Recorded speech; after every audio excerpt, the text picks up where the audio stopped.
Fading in day trading is the act of going against the perceived short-term trend in favor of the longer-term trend. To think of it a different way, the market's moving higher on a 15-minute chart or a weekly chart, but when you zoom in on the 5-minute chart or the daily chart, there's a bear trend, right? It's going down. Well, we would look to buy the lows of those ranges, assuming that the bearish breakout is going to be a false breakout or fade the lows because the overall larger trend is bullish. Hey there, John Henry here, SSFTG. Welcome to the video. If this is your first time on the channel, welcome my friend. I hope to earn your like and subscription today. Fading is one of my absolute favorite ways to get into a trade, and they can offer some incredibly low risk opportunities if you're right, right? That's a big caveat there, because if you're wrong, they can break out against you, and if you don't have a fast way out or a quickly placed stop or a tight enough stop to get you taken out fast enough, well, they can slide pretty aggressively, and then you're the one stuck holding the bag. You don't want to deal with that. Effectively fading, when you're looking at that kind of situation, the probability is lower, but the reward is massive, and that makes it worthwhile in the long run. So how do we find the best fading opportunities in the market? Well, I mean, I've already mentioned my favorite way is just kind of with fractal trading. We're using a daily chart and a 60-minute chart, or a 5-minute chart and a 1-minute chart, or a weekly chart and a daily chart. Using fractals is one of my absolute favorite ways to go in, and usually having some kind of moving average just to make it visually easy is a really good way. Now, looking at the NASDAQ, this is a perfect example of what we're talking about. Historically speaking, on the weekly chart, right, very long-term example, the market's been going up. It's been going up for a very, very long time, and if we zoom way, way out on the weekly chart, we can see that it kind of is reminiscent of Bitcoin in a way. It's just kind of parabolic straight to the moon. Well, of course, as with any market, there are pullbacks, and with that pullback, that's where we want to find our best opportunities. Now, the overall trend is bullish, right? The market is moving up. It's very difficult to say it isn't, right? But when we look historically, we can see common pullbacks, 18%, 24%, 31%. They're starting to hover around and get a little bit larger as the market is rolling higher. So it would make sense then to see the next pullback be larger than 31%, but generally not twice as much, and more often than not, usually not much more than 5 or 10% beyond the last. So if we look at that in comparison, we should expect this market, generally speaking, to be a measured move pullback down to around 31 or further percent lower.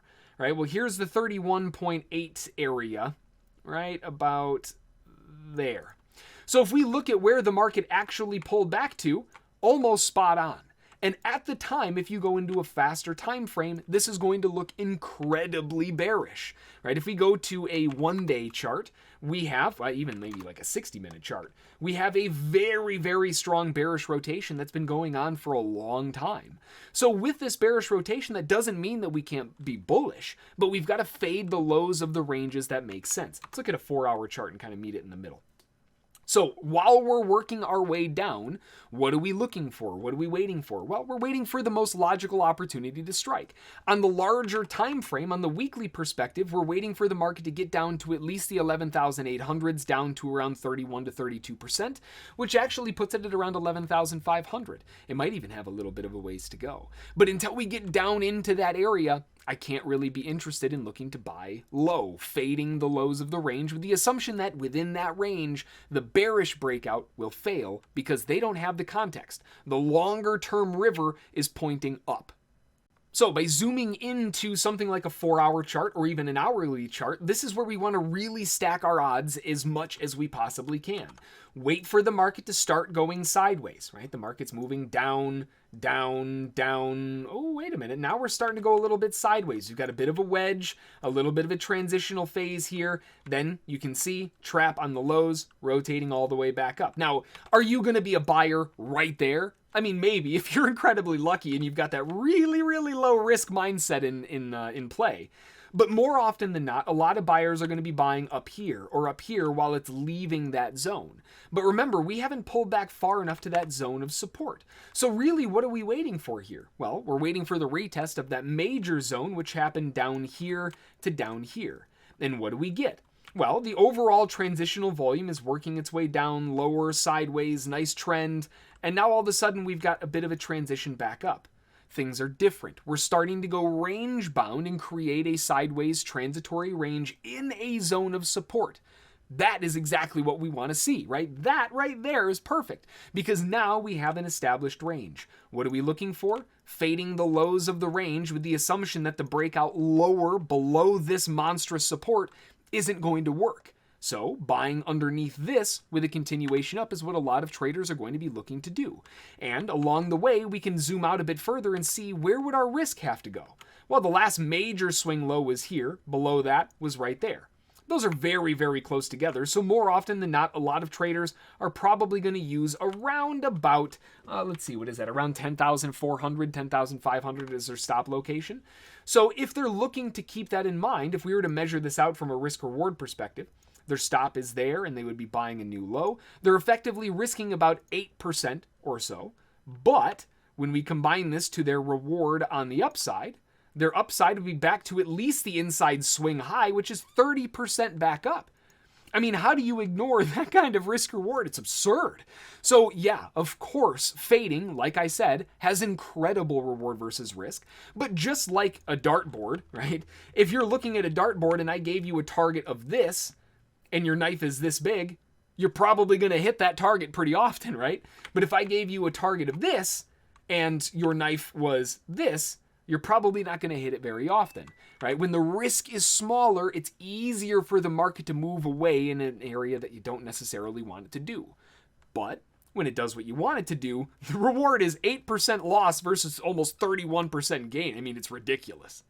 This is exactly why I love utilizing fractals and ranges and creating these zones of interest with our risk reward. I mean, it's not even back to the highs and it's 30%. I mean, that's crazy.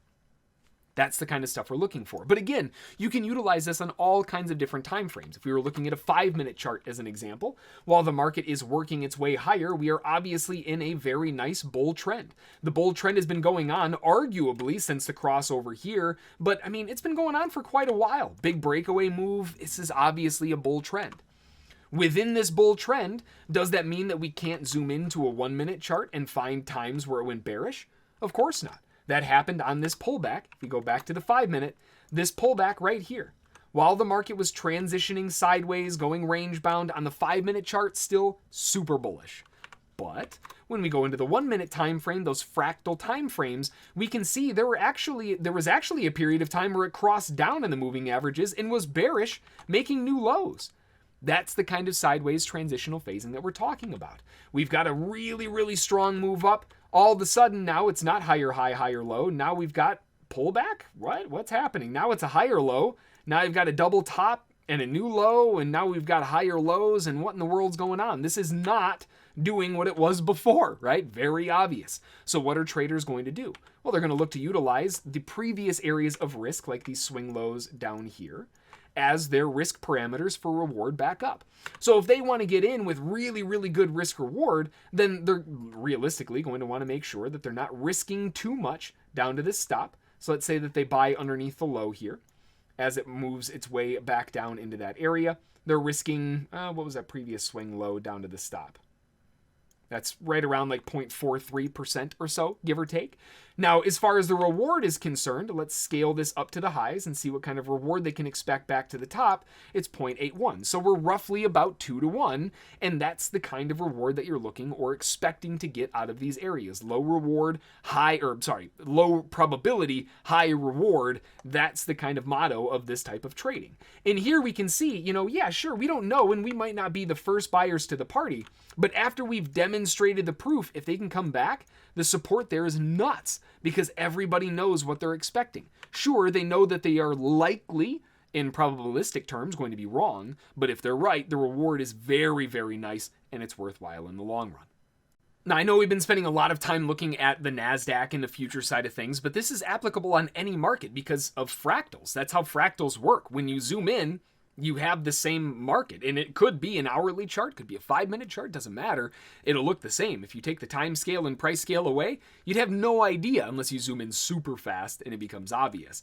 But here we have an hourly chart on Plug Power, a stock which is working its way down. Very nice bearish trend.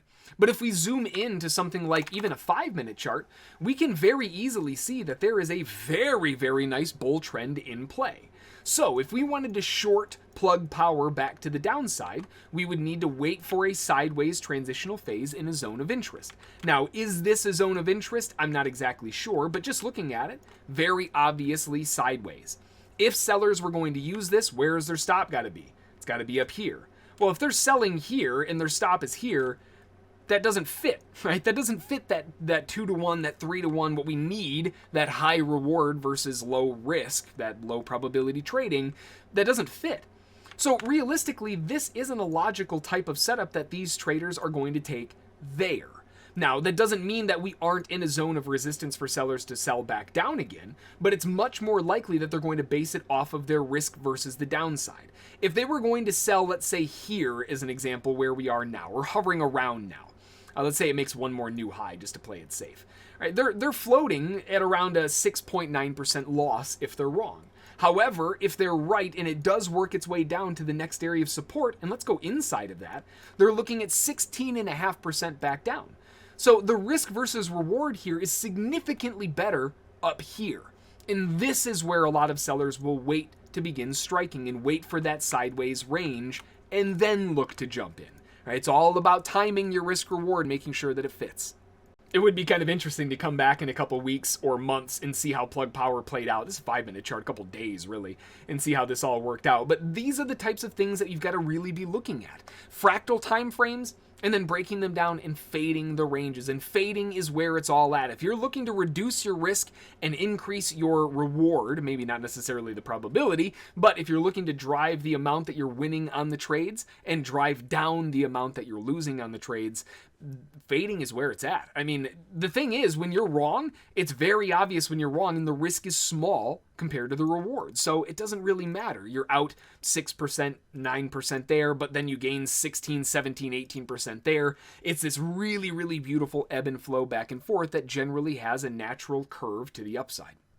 So I hope this guide kind of helps you in both understanding what fading is, as well as the multitude of different ways to manage them and approach them. And along with that, obviously there's an infinite number of ways to trade in general, let alone fade or manage a trade and all of the other different options in between. But what is your method of fading? Do you fade at all? Are you a big fan of fading? Or maybe you hate it? Drop it in the comments below. I always love hearing from you all. Until the next one, thanks for watching, and we'll see you all in the markets.